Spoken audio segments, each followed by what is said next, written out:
नमस्कार, one India Hindi में आपका स्वागत है। मैं हूं शिखा धुरिया। देश में कोरोना के मामलों में एक बार फिर इजाफा देखा जा रहा है।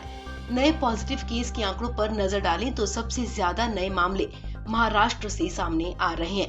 महाराष्ट्र में बेकाबू हो चुके कोरोना के गुरुवार को करीब 26,000 नए केस दर्ज किए गए हैं। राज्य में कोरोना के तेजी से बढ़ते मामलों के बीच उद्धव ठाकरे ने कई शहरों में लॉकडाउन और नाइट कर्फ्यू जैसे कड़े प्रतिबंधों की घोषणा की है।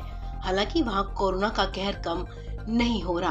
आपको बता दें, महाराष्ट्र में गुरुवार को कोरोना ने नया रिकॉर्ड बनाया है। महाराष्ट्र में बीते 24 घंटे में कोरोना के 25,833 नए मामले सामने आए हैं और इस दौरान 58 लोगों की कोरोना से मौत हो गई।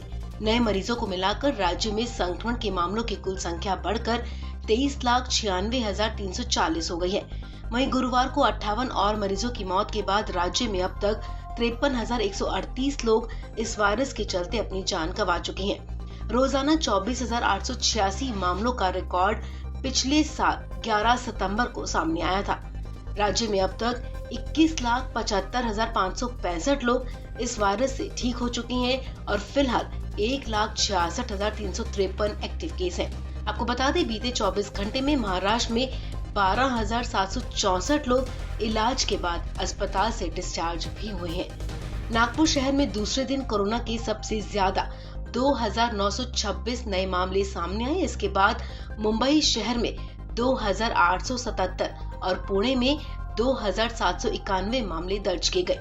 मुंबई में अब तक के सबसे ज्यादा नए मामले सामने आए हैं। इस दौरान मुंबई में 8 मरीजों की मौत होने के साथ ही अब तक यहां 11,555 लोग इस संक्रमण से अपनी जान गंवा चुके हैं। इस बीच मुख्यमंत्री उद्धव ठाकरे ने संभागीय आयुक्तों से कोरोना को फैलने से रोकने के लिए घोषित पाबंदियों का कड़ाई से पालन सुनिश्चित करने को कहा है।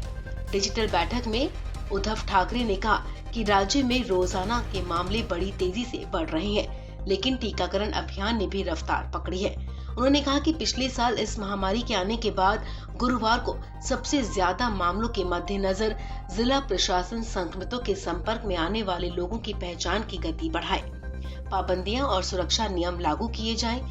मुख्यमंत्री ठाकरे ने कहा कि रोजाना 3 लाख टीके लगाना लक्ष्य होना चाहिए।